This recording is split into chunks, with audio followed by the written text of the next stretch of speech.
5월은 가족의 달입니다. 여러분들 가족 구성원들에게 하나님의 축복이 임할 수 있기를 주님으로 축원합니다. 어느 마을에 평생에 검소하게 살던 한 노인이 있었습니다. 그는 늘 이렇게 말했습니다. 나는 인생이 여행 중이다.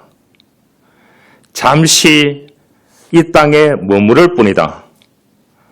그런데 사람들은 그를 이해하지 못했다고 합니다. 그는 큰 집도 없고 많은 재산도 없었지만 늘 얼굴에는 그 동네에서 제일 기쁘고 즐겁고 평안하게 살았다고 합니다. 어느 날 젊은이가 물었습니다. 할아버지, 아무것도 없는데 왜 그렇게 행복하세요? 우리는 기분 나쁩니다. 그렇게 얘기했대요. 노인이 웃으면서 나는 가져갈 수 없는 것에는 집착하지 않는다. 그 얘기를 했어요. 이 땅에 떠날 때에 가져갈 수 없는 것에 대해서는 집착하지 않는다. 하지만 내가 남길 수 있는 것은 믿음, 소망, 사랑이다. 그것을 꼭 기억하고 최선 다하는 삶을 살 뿐이다. 그렇게 얘기했대요. 세월이 흐르고 노인은 세상을 떠났습니다. 그가 남긴 것은 돈도 건물도 아니었습니다. 그러나 그를 기억하는 수많은 사람들의 눈물, 그에게 위로받았던 마음, 그가 남긴 따뜻한 흔적, 그것이 그의 진짜 삶이었습니다. 여러분들도 이러한 삶을 살기를 주님의 이름으로 축원합니다. 우리는 이 땅에 영원히 머무르는 존재가 아닙니다. 잠시 머무르는 나그네와 같은 삶을 살아간다고 여기에 말씀했습니다. 고향을 떠나왔지만 고향을 돌아갈 기회는 없지만 하나님 나라에 갈 기회는 있다. 이렇게 했습니다. 그래서 믿음을 따라서 믿음의 선조들은 살았다고 하는 것입니다. 인생은 정착이 아니라 여정입니다. 과정입니다. 우리 인생을 사는데 100억을 남긴들 뭐 하겠습니까? 하루하루 삶이 모여가지고 인생이 되는 그 여정이 제일 중요한 것입니다. 그러면 어떻게 됩니까? 소유가 아니라 지나감입니다. 붙잡는 것이 아니고 의미를 남기는 하나의 과정 중에 있는 것이 인생입니다. 그 인생이 뭐냐? 길 위에 있다는 거예요. 나그네는 자신의 집을 이 땅에 두지 않습니다. 그래서 이 땅을 과도하게 집착하지 않는 것입니다. 왜냐? 다 떠나야 됩니다. 영웅혹을 또 떠나야 되고 가진 자도 떠나야 되고 없는 자도 떠나야 되고 있는 자도 떠나야 되고 다 떠나야 됩니다. 그런데 깨달아야 되는 것이 무엇이 중요한가? 무엇을 남겨야 하는가? 누구를 사랑해야 하는가? 인생은 무엇일까? 그래서 나그네는 길 위에서 배우는 사람이에요. 배우는 사람. 그래서 하루하루 살아가면서 많이 배우지 않습니까? 비바람도 맞고 길을 잃기도 하고 사람을 만나기도 하며 성장합니다. 또한 우리의 고통과 실패, 상처도 마찬가지입니다. 그것은 단순한 아픔이 아니라 인생을 깊게 만드는 하나의 프로세스 과정이 있는 것입니다. 여러분, 넘어졌던 자리에서 배울 수 있습니다. 인생을요. 눈물 흘렸던 순간에서 성숙해질 수 있습니다. 외로웠던 시간 속에서 자신을 새롭게 발견할 수 있는 기회가 주어지게 되는 것입니다. 오늘 이 문제에 대해서 답은 오늘 이 본문에 줍니다. 히브리서 11장 13절에서 16절에 말합니다. 이 땅에 살아가고 있는 믿음의 백성들은 영원한 복량을 찾아가는 나그네다. 길 위에 있는 인생이다. 그렇게 얘기했습니다. 여러분 오늘 어떻게 오셨습니까? 걸어오셨습니까? 차를 타고 오셨습니까? 안 그러면 날아오셨습니까? 비행기 타고 오셨습니까? 그렇죠. 길 위에 살아가는 인생이라는 거죠. 그를 나그네라고 합니다. 그래서 우리가 성경에 보면, 구약성에 보면 항상 얘기했습니다. 이 땅에 머무는 동안 길 위의 인생을 말합니다. 이 땅에 머무는 동안 믿음으로 살아야 된다는 것을 우리들에게 말씀해주고 있습니다. 수많은 일들이 일어날 수밖에 없습니다. 여러분, 방랑 시인이 있던 사람 김삿갓아지요. 이 사람은 떠돌아다니는 사람이에요. 어느 마을에 가가지고 제일 부잣집에 가가지고만 얻어먹고 하루 유숙하고 이렇게 삽니다. 한 부잣집에 어느 마을에 갔는데 하루 밥 주고 재워주세요 하니까 하는 말이 안 된다 그렇게 나왔어요.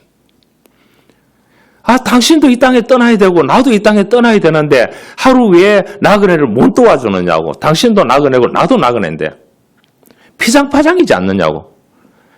당신 이거 다 가져가느냐고. 그렇게 논리를 펴니까 하루를 재워주더랍니다.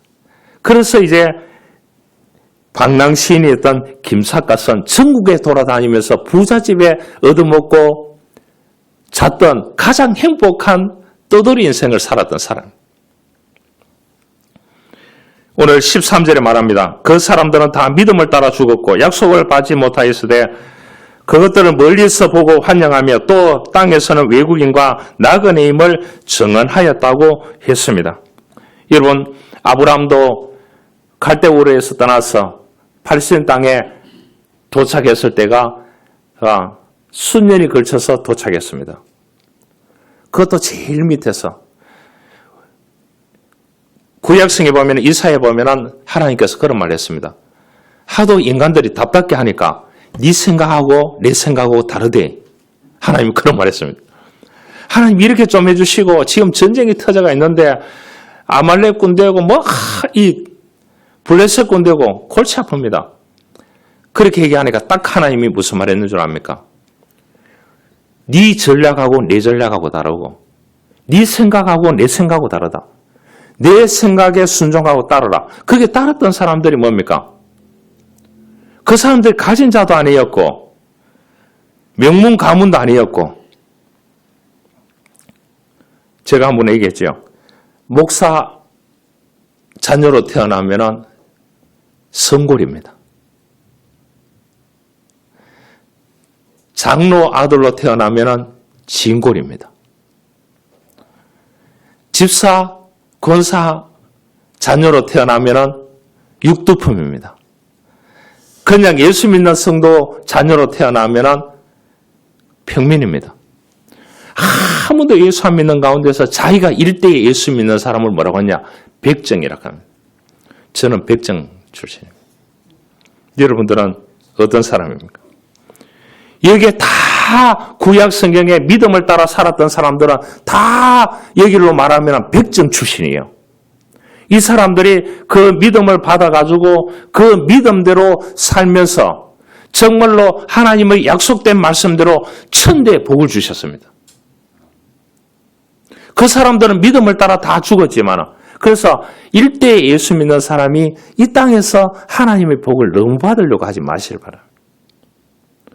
후대에 하나님께서 여러분들에게 믿음의 상속자가 되어서 그 후대에 가면 갈수록 복된 하나님의 약속된 복을 받는 씨앗을 심는 하늘의 미랄이 되는 그러한 인생을 살아가는 것이 오늘 우리 시대의 믿음의 사람들이 되어야 되는 것입니다. 인생의 틈이 만드는 아름다움도 있습니다. 옛날 이야기 한 가지 하겠습니다. 제가 어릴 때도 이 물지개를 쳐본 적이 있습니다. 양쪽에 통이 있고요. 이 물지개를 이제 어깨에 쥐고 냇가에 가가지고 샘물가에 가가지고 담아가지고 지고 옵니다. 어른들은 큰 통이겠지요. 아이들은 적은 통을 가지고 연습을 해가지고 그렇게 오는 겁니다. 하나는 아주 좋은 매끄러운 항아리예요. 한쪽은 뭐냐? 금이 가 있는 항아리예요. 이제 완벽한 항아리는 집에 도착할 때까지 물이 가득 차 있는 거예요. 그런데 금이 가 있는 항아리는 물이 계속 쏟아져가 물이 반 이상 날아가 버리고 없는 겁니다. 그래서 금이 가 있는 항아리가 그렇게 얘기합니다. 주인 보고 주인님 나는 결점이 많으니까 내 항아리를 버려달라고. 그러니까 그 주인이 그런 말을 했습니다. 오늘 우리가 걸어온 길가를 자세히 보렴. 너가 있던 쪽 길가에는 예쁜 꽃들이 피어있지 않느냐고. 그 주인이 항아리가 너가 금이 가 있기 때문에 물이 떨어져 가지고 꽃들이 아름답게 그 물을 붓고 피어 있단다. 그러니까 네 항아리도 귀중하단다. 주인이 그 이야기를 했던 소설 같은 얘기를 제가 하는 겁니다. 여러분, 당당하게 사시기를 바랍니다. 여러분들이 해야 될 일들이 있습니다. 왜? 우리의 코끝에 호흡이 있는 한 하나님께서 생명을 주신 한 하나님께서 이 땅에서 우리가 믿음으로 일구어야 되는 인생의 나그네 여정 가운데 그때마다 하나님께서 주시는 사명이 있습니다. 그거를 해야 됩니다. 교회의 사명, 가족의 사명, 여러분들의 사회의 사명, 여러분들의 한다는 일들의 사명, 공동체 속에서의 사명들이 있습니다. 그것에서 헌신할 수 있기를 원합니다. 왜냐? 하나님이 주신 생명이기 때문입니다. 최선을 다해야 되는 것입니다. 나그네라는 것이 참 묘한 설렘과 이윤이 있습니다.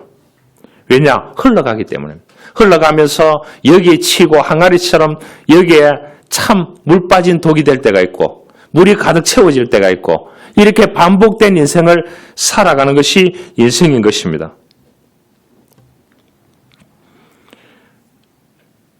한 나그네와 노인의 이야기입니다. 어느 마을 어귀에 지혜롭기로 소문난 한 노인이 앉아 있었습니다. 한 사람이 이제 이 백팩을 메고 왔는 거예요. 어르신, 제가 저쪽 마을에서 오는 길인데 저쪽 마을 사람들은 악하고 도둑놈밖에 없고 사기꾼밖에 없고 저 동네는 못 살 것 같아서 다시 이 동네로 왔습니다. 이 동네는 어떻습니까? 하니까 인상을 찌푸리면서 이 동네도 마찬가지가 아니겠느냐고. 당신 생각이 그러니까. 그런데 또 한 나그네가 왔습니다. 이 노인에게 물어봤습니다. 어디에서 왔느냐 하니까 저쪽 동네, 같은 동네에서 왔는 거예요. 그쪽 동네가 어떠냐? 그렇게 물어보니까 그쪽 동네가 살기 좋고 사람들이 좋고 삼삼오오 놀고 어려우면 도와주고 같은 동네에서 왔는 두 사람이 상반된 얘기를 하고 있는 거예요. 그러니까 이 나그네가 노인 보고 그랬습니다. 이쪽 동네는 어떻습니까? 이쪽 동네도 아름답고 좋고 당신 이 동네 살면 많은 도움을 주고받을 수 있네. 당신은 이 동네 살 자격이 있네. 그렇게 하고 당신은 그 동네로 다시 돌아가라고.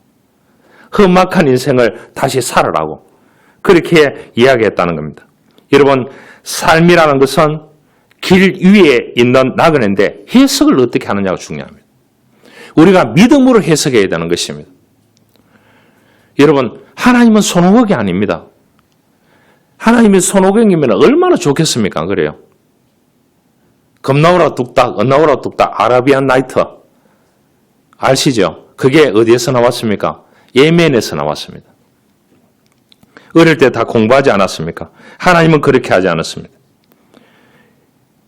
여러분, 이 땅에 사는 동안 소유에 가치를 두는 것이 아니고 경험에 가치를 두는 거예요. 수많은 하나님께서 우리들에게 주신 것들 수많은 경험을 하며 고통의 터널, 아픔의 터널, 기쁨의 터널, 하여튼 여러 가지 상황들이 주어지게 되어 있는 것이 나그네의 삶인 것입니다. 여러분, 해석을 믿음으로 할 수 있기를 원합니다. 사랑으로 할 수 있기를 원합니다. 소망으로 할 수 있기를 원합니다. 그래서 사람을 함부로 평가해서는 안 되는 것입니다. 어느 작은 마을에 평생을 그 동네에서 가르쳤던 선생님이 마지막 수업을 하게 됐습니다. 아이들이 이제 눈빛이 또록또록하게 해서 보는 겁니다. 그러니까 선배들을 다 가르치죠. 선생님은 병으로 더 이상 교단을 쓸 수 없게 되어서 마지막 수업을 하고 떠나게 되는 조용한 시간이었습니다. 얘들아, 나는 너희들에게 많은 것을 가르치지 못했다. 하지만 이거 하나만 기억했으면 좋겠다. 사람은 결국 무엇을 가졌느냐가 아니라, 소유했느냐가 아니라 누구의 마음에 남았느냐, 그것이 중요한 것이다. 그런 존재로 살아야 된다.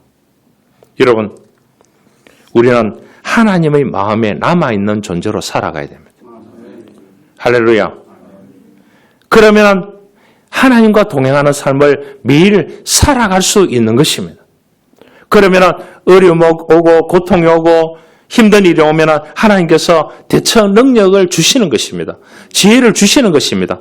그렇게 부당한 뒤집어 씌우면 또 짊어지면 하나님께서 생명이 살아있는 한 하나님께서 언젠가는 또 회복하여 주시는 것입니다. 이 땅에 선교사들이, 한국 땅에 왔는 선교사들이요, 최고급 믿음의 사람들이고 최고급 엘리트고 최고급 학력이 좋았던 사람들이에요. 여러분 생각해 보세요. 27살에 선교사로 와가지고 일본을 거쳐가지고 일본에서 서울에 와서 한글을 6개월 배우고 글을 내려오는 겁니다. 함양, 진주, 이 창원 마산을 거쳤겠죠. 그래서 부산에 도착해가 이틀 만에 풍토병에 걸려서 죽어버렸습니다. 이 전문을 어디에 보냈느냐? 고향교회에 보냈어요. 그 고향교회가 어디냐? 호주 멜버른입니다. 지금도 호주 멜버른 교회가 그대로 있습니다. 그 교회에서 선교 헌금을 모아가지고 선교사들을 모집해서 대거 부울경에, 부산, 울산, 경남에 대거 선교사를 보냈어요. 그래서 그분들이 와서 초중고등학교를 다 짓고 여기에서 죽었는 사람은 마산에 묘지가 있습니다. 떠날 때 뭐냐? 호주 멜버른 교회라고 지어놓고 떠나지 않았습니다. 호주 멜버른 대학이라고 지어놓고 떠나지 않았습니다. 이해 가시죠? 믿음으로 나그네로 살다가 묘지에 몇 대째 묻혀있는 사람이 있고요. 미국의 북장로교에서, 캐나다 장로교에서, 캐나다 감리교에서, 미국 침례교에서 이렇게 쭉 해가지고 영국의 장로교에서, 뉴질랜드 장로교에서 이렇게 해서 저쪽 편으로 서울 쪽으로 이분들이 선교를 하면서 학교를 다 지었습니다. 아까 장로님들하고 얘기했지만은 세브란스라는 사람이 그 세브란스 연세대학 그 할 때 얼마 줬는 줄 압니까? 지금 가치로 1,500을 줬어요. 이 기업가가 어디 줬느냐? 교단 본부에 줬습니다. 우리 교단 본부가 북장로교회거든요. 미국에. 북장로교회에다가 목적을 두고 조선 땅에 병원을 세우고 학교를 세워서 하나님의 선교를 하고 줬어요. 그 전에 어디 줬느냐? 그 전에 줬는 나라가 있어요. 실리만이라는 사학가가 있습니다. 필리핀의 실리만 대학교. 1,700억을 들여서 대학을 짓고 공항을 짓고 거기에 개신교 가톨릭 국가의 개신교 본부를 했는데 그 사람 이름이 실리만 사학가예요. 그 사람이 교단 본부에다가 이 선교원금을 1,700억을 했습니다. 지금으로 따지면 1,700. 그 모델을 따가지고 북장로교에서 조선 땅에도 뭔가 해야 된다 하니까 공고문을 내니까 세브란스라는 사람이 돈을 1,500억을 지가 오늘날 저기 했습니다. 그러니까 전 세계에서 어떻게 되느냐? 한국에 엄청나게 지원을. 제가 어릴 때 교회 가보니까 바닥이었어요. 바닥이었어요. 이거 다 어디에서 왔습니까? 영국에서, 미국에서, 호주에서, 캐나다에서, 뉴질랜드에서 이런 데서 선교사님들을 통해서 다 공급받았는 거예요. 그런데 한국 사람들은 믿는 사람들도 소유욕이 너무 강한 거예요. 처음부터 자기 앞으로 등깨하고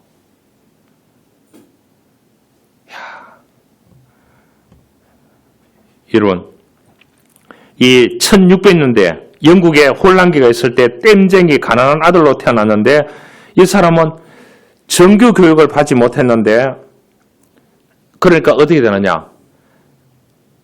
땜쟁이밖에 할 수밖에 없잖아요. 그러다가 어느 분이 전도를 해갔어요. 전도를 해가지고 이 사람이 은혜를 받고 어떻게 되느냐? 일하고 난 뒤에는 퇴근할 때마다 무엇을 외쳤느냐? 복음을 외쳤는 거예요. 학교를 안 나왔는 이 아이가. 그러다가 그 당시에 어떠냐? 목사만 설교할 수 있는데 길거리에서 복음을 외치가 설교하다 감옥에 갇혔는 거예요. 얼마나 억울합니까? 젊은 나이에.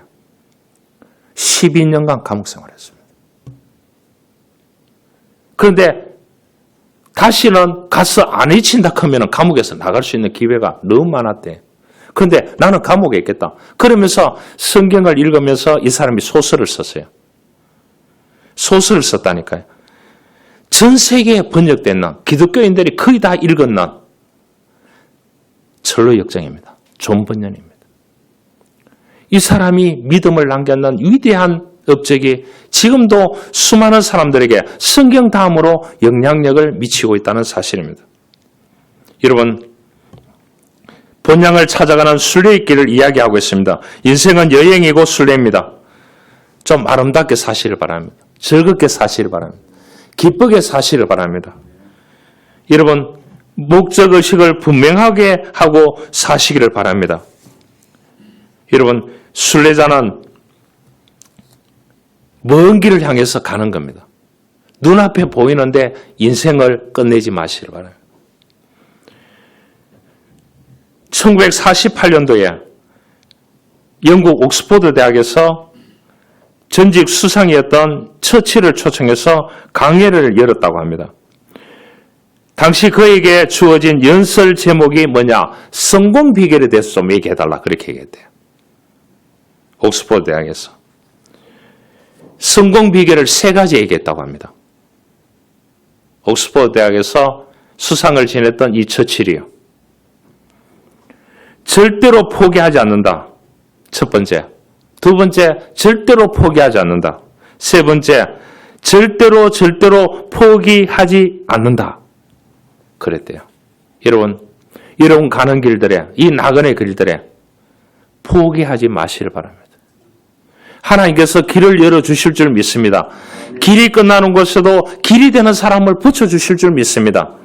사랑으로 끝나는 곳에도 사랑으로 남아있는 사람을 통해서 여러분들에게 사랑을 베풀어 주실 줄 믿습니다. 여러분, 이 순례의 길에 큰 미련을 두어서는 안 됩니다. 우리 믿음의 선진들은 15절, 16절에 뭐라고 했느냐? 그들이 본향을 생각하였더라면 돌아갈 기회가 있었는데, 여러분, 아브라함, 야곱, 수많은 사람들이 요새 돌아갈 기회가 너무 많았습니다.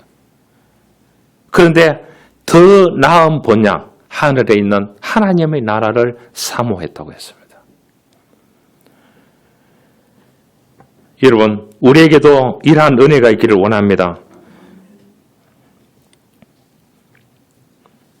1806년도에 선교사 헨리 마틴이라는 사람이 인도에 도착해서 이런 편지를 썼다고 합니다. 나는 지금 하나님을 위하여 불에 타 없어지기를 원합니다.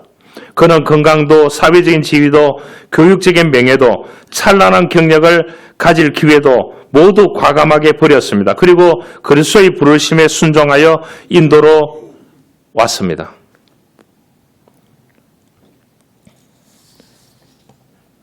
그러니까 사람들이 여러분 유명한 대학 나오고 유명한 사람, 유명한 길을 갈 수 있는 젊은이에요.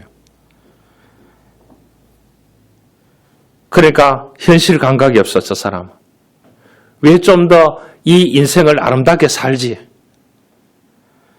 그러나 그에게 하나님이 부어주신 꿈이 인도 선교였습니다. 31세 되던 1811년 각 지역을 선교를 위해서 여행하던 중 열병으로 쓰러졌습니다. 그리고 그는 다시 일어나지 못했습니다. 비록 짧은 생애를 살았지만 그는 교목으로 선교사로 최선을 다해서 달렸습니다. 그리고 그가 가장 큰 사명이라 할 수 있는 것이 이 신학 성경을 힌두어로 번역했다는 거 아닙니까? 이 헨리 마틴이 번역했는 그 성경을 가지고 인도에 교회가 생겨났습니다. 힌두교 보통 생계 아닙니다. 알겠죠? 그런데 오늘날 인도에 예수 믿는 사람들이 1억이 넘는다는 거 아닙니까? 누구 때문에요? 성경을 힌두어로 번역했던 헨리 마틴이라고 하는 사람. 31세까지밖에 살지 못했지만 그는 하나님께서 부르심에 따라 사명을 감당하다가 타오르는 촛불이 되어서 어둠을 비추는 하나의 촛불로서 이 땅에서의 하나님의 뜻을 다하고 더 나은 본향으로 갔습니다. 여러분 더 살고 싶잖아요. 120살까지 사십시오. 누가 말악합니까? 그 사는 동안 뭐라고요? 길 위에 있는 인생입니다. 수많은 일들이 일어납니다. 그래서 나이 많은 사람들 만나보면 다 그럽니다. 내가 죽어야지. 죽어야지만 하면 괜찮습니다. 죽어서야지. 저 꼴을 안 보지. 이렇게 말하는 사람들이 많이 있습니다. 그래서 제가 어르신 꿈을 가지십시오. 하나님이 주신 믿음의 꿈이 있습니다. 기쁘고 즐겁게 사시길 바랍니다. 힘든 일이 있을 때마다 하나님께서 들려주시는 하나님의 말씀을 통해서 들려주시는 음성을 들을 수 있기를 원합니다. 여러분 우리 시대는 좌절하고 고독하고 염려가 많고 고통이 많고 아픔이 많은 시대입니다. 모든 것이 다 갖추어졌지만 그러나 무너지면 안 됩니다. 믿음의 선조들은 믿음이 무너지지 않았습니다. 천국의 소망을 안고 살았습니다. 로마서 8장 18절에 생각건대 현재의 고난은 장차 우리에게 나타날 영광과 좋게 비교할 수 없다고 말씀했습니다. 우리는 모두 나그네입니다. 그러나 방향이 있는 나그네입니다. 의미 있는 나그네입니다. 오늘 이 자리에서 다시 묻습니다. 나는 어디에 가고 있는가? 나는 무엇을 붙잡고 있는가? 나는 무엇을 남길 것인가? 인생은 짧습니다. 그러나 의미 있게 살기에는 충분합니다. 여러분의 삶이 지나가는 것이 아니라 누군가에게 빛이 되는 여정이 되기를 원합니다. 복음이 전해지는 여정이 되기를 원합니다.